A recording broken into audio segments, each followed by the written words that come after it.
Now everyone, welcome back. So today I am working on well, it's a present for our mum, so it's gonna be a plant holder. I'll show you what the plan is. So we have our log there. There's going to be a little barn owl perched on the top. We're going to have a wiggly branch. Hello Sally. And then what we're going to do is we'll have a piece of wood come out there, a piece of wood come out here, one there, one further down, and then I might do one along the front, probably just the sides, and then it'll just and then you can put plant pots on there and have your various plants. I think it's just a nice way to get some vertical plants down there. So yeah, that's the plan. Need to get it done because it's our mum's Christmas present. So we'll get it on the stand. We'll see how it goes, because the GoPro's been a little delight at the moment. It was 100% charged yesterday. Battery's totally flat, so I'm gonna have to pick and choose what I can record. But we'll try my best anyway. Right, we'll see you somewhere down the process or at the end. I don't know. See you soon.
Hello there.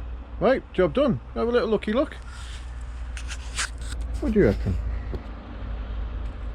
Here we go. Little Barney on his windy branch, and just got the 4 little plant holders on there. My original plan was to maybe do 5, but it didn't quite work out. But yeah, I don't see the point in going any lower, because you might just put the plants on the ground, I guess. But yeah, I think that yeah, looks nice. So hopefully our mum will like that. I'm sure she'll say she does, even if she doesn't, because she's nice. Right, I'm gonna stop for Christmas now. This video will actually probably come out after Christmas. So I'm gonna have a week or so off work. Cannot wait. I'm looking forward to it. And then we'll see what we're going to do in the new year. My first job is I've got processed a load of firewood and whatever, so that's ready for next winter. But I've got some nice logs for carving. Let's have a look at my pile of logs. I'm going to get another 25 ton of hopefully larch softwood for carving. But I've had some, that's some elm that's been dropped off. I've got some, I think that's beech. I've got some pine over there. Looking forward to carving some of this lot. And over there we've got a bit of lime. And then the rest of it will be processed into firewood. So yeah, I've got to do a lot of tidying up. I mean, you can see here we've got just offcuts from carving. Any carver will tell you it soon adds up. So all this has got to get tidied up, so I've got to spend the first couple of weeks of January just tidying up. It's got to be done, unfortunately. So but I have a few ideas of what I want to do. Well, actually I've got a list of jobs I've got to do in January carving, but I have a few ideas what I want to carve for myself. Sorry, hiccups. So yeah, anyway, thanks very much for watching, and we'll see you in the next one. Cheers guys.